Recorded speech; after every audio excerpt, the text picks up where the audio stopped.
Wolves 0, Arsenal 2, and I'm going to make this really quick because 1, I'm half asleep, and 2, I don't know how long this light's going to last. So I'm going to get straight into it. The highlight for me was Declan Rice, and caught a lot of slander after that Bayern Munich match from his own fans, weirdly enough. Of course, we do have a lot of gremlins in the Arsenal fan base, but still, I think it's crazy to have gone in as hard as some people did with Declan Rice after that performance against Bayern Munich.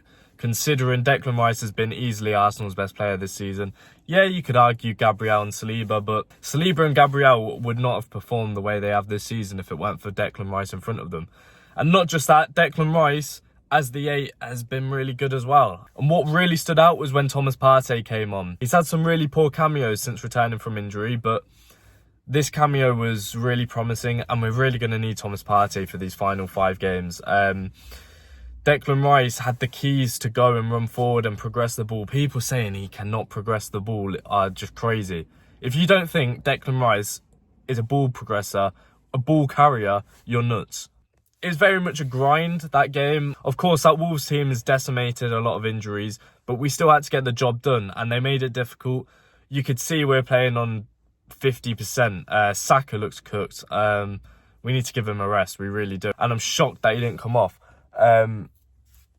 It's always Martinelli or Trossard who comes off for the other. I know Arteta doesn't want to go for someone who can't invert on both flanks, but still, I really think he could have pushed out Jesus or Trossard to the right and brought off Saka. Nonetheless, Arsenal got the job done, 2-0. Standout performances, I thought Raya was really good. Another player who's been catching a lot of heat. Centre-back's very good as always. Kivior had some slippy moments, but he brings us a lot of calmness on the ball. Wins a lot of aerial duels as well. And he gives us an overlapping option, which Zinchenko doesn't do. But yeah, of course, he did make a couple of errors, and that's what people are going to highlight, which is fair enough. I want to talk about Kai Havertz as well, because no one's going to talk about it, because it's Kai Havertz.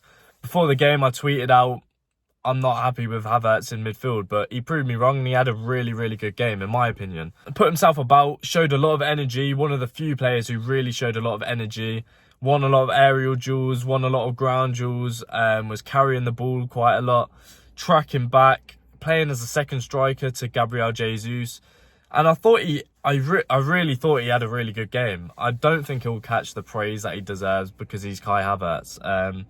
But I did want to point that out. Ben White, I thought, as reliable as ever. Got up and down the flank. I don't know how this guy does it every single game. 100% energy all the time. But he does it. And yeah, this guy needs to catch more praise. From the general football community, he needs to deserve more praise because he's fantastic in every single game. Playing through injury as well.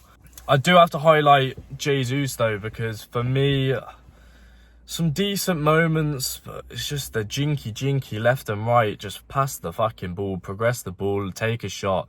But that is Jesus, isn't it? I think people are starting to get very frustrated with him. I count myself in that as well. He looks a little bit rusty still. He looks a bit heavier than what he used to. Of course, that injury, we know he's carrying something now. He said recently he can't remember the last time he didn't play through injury, and it sort of looks that way. But in terms of physically, he looks bigger and he looks a bit more stodgier. Like he doesn't look as agile and quick and nifty as he used to. But he did fine for me. Nothing amazing.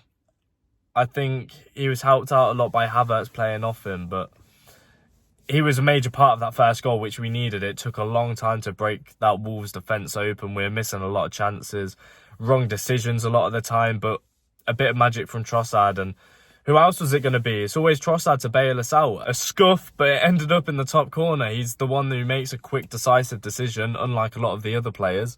And it worked. It paid off. Martinelli came off the bench. See, I was one of the first to start criticising Martinelli and highlighting that we do need to upgrade on him to allow him to progress at a normal pace. Not everyone's a freak like Bukayo Saka.